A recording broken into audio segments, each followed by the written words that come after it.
Good morning students.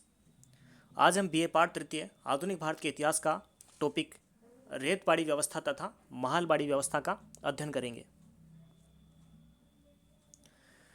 विद्यार्थियों, इससे पिछले वाले वीडियो में हमने जमींदारी व्यवस्था या स्थायी बंदोबस्त का अध्ययन किया था।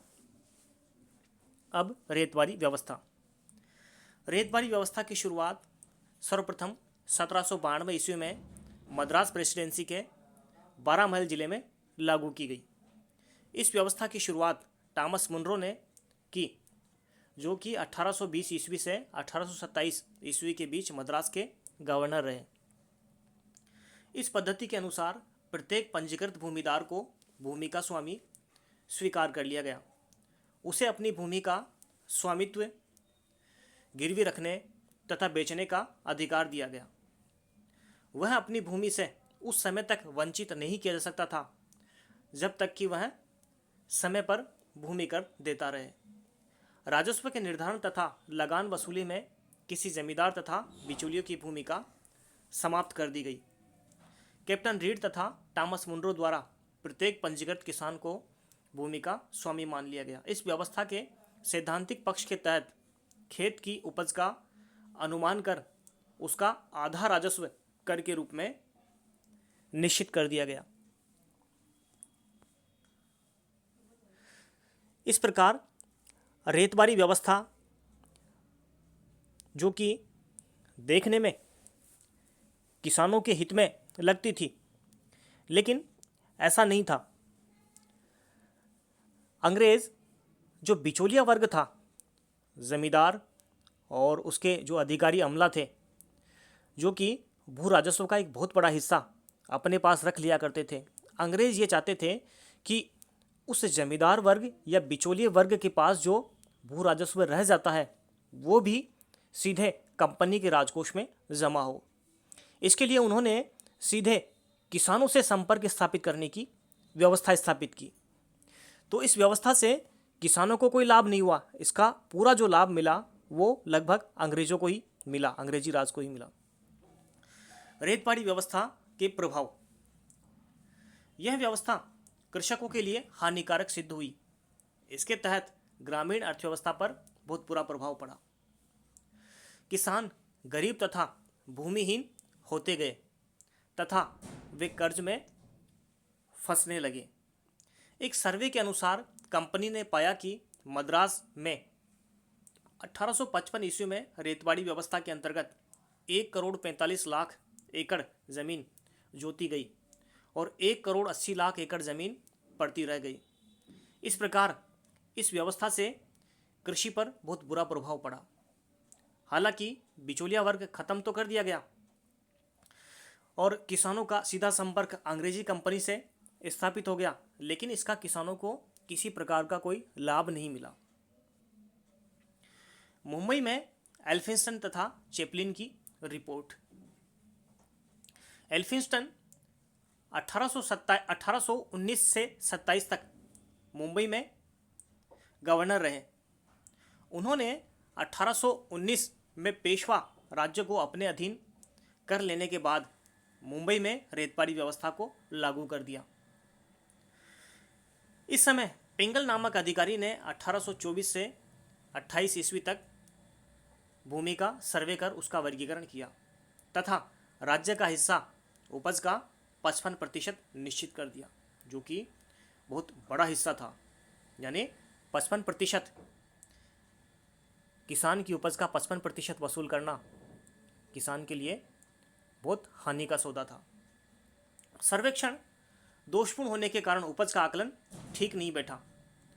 भूमि कर सुनिश्चित कर दिया। बहुत से किसानों ने भूमि जोतना बंद कर दिया। यानी जैसे ही 55% भू राजस्व निश्चित किया गया तो किसानों ने भूमि जोतना ही बंद कर दिया, जिससे भूमि का बहुत बड़ा हिस्सा बंजर होने लगा। 1835 में लेफ्टिनेंट विगनेट ने चार्ज संभाला और उन्होंने 1847 में अपनी रिपोर्ट प्रस्तुत की। इस रिपोर्ट के प्रस्तुतकर्ताओं में अन्य में गोल्ड स्मिथ, कैप्टन डेविडसन तथा कैप्टन मैनगेट भी शामिल थे, जो कि भू राजस्व व्यवस्था के अच्छे जानकार थे। इसके अनुसार भूमि की अवस्था में उपजाऊपन के आधार पर निश्चित की गई थी। उपरोक्त का विश्लेषण करने पर मुंबई रेतबाड़ी पद्धति के दोष सामने आते हैं। इसमें भू राजस्व की अधिकता तथा उसकी अनियमितता सामने आती है। इस प्रकार रेतबाड़ी व्यवस्था किसानों के लिए बहुत ही नुकसानदायक सिद्ध हुई। इसके बाद महलबाड़ी व्यवस्था। उत्तर प्रदेश और मध्य प्रांत के कुछ भागों तथा पंजाब में लॉर्ड वेलेजली द्वारा 1793 ईस्वी में ये व्यवस्था लागू की। इस व्यवस्था में महल का शाब्दिक अर्थ गांव के प्रतिनिधि अथवा जमींदार या जिसके पास अधिक भूमि होती थी, अर्थात जमींदारों के साथ सामूहिक रूप से की गई व्यवस्था थी महलबाड़ी व्यवस्था। गांव को एक महल मान लिया गया जिसमें भू राजस्व जमा करने का काम मुकद्दम, प्रधान या किसी बड़े रैयत को दिया गया। यह सरकार को राजस्व एकत्र कर संपूर्ण भूमि का कर देते थे। उपनिवेश की इस भूमि का 30% भाग महलबाड़ी व्यवस्था के अंतर्गत आता था। समय के साथ साथ इसका राजस्व बढ़ा दिया गया, जैसे कि 1803 से 4 ईस्वी में इन प्रांतों से 188 लाख रुपया एकत्रित किया गया। आगे चलकर यही राजस्व 1817 से 18 में बढ़कर 297 लाख रुपए कर दिया गया। इसके परिणाम या प्रभाव।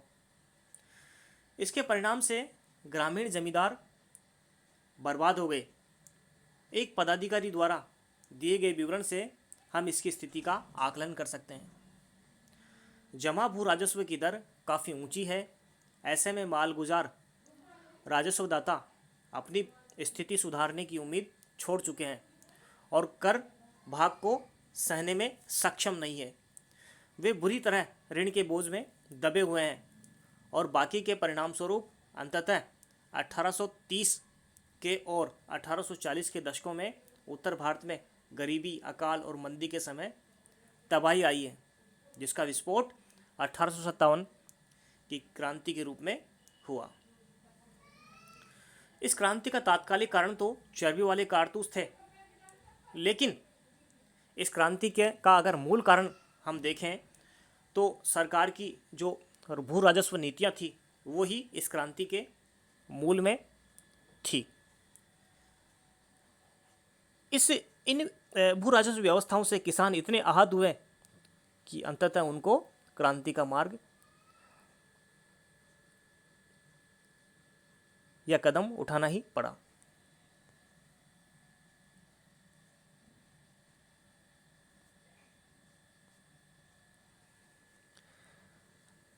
अगले वीडियो के साथ फिर उपस्थित होंगे। धन्यवाद।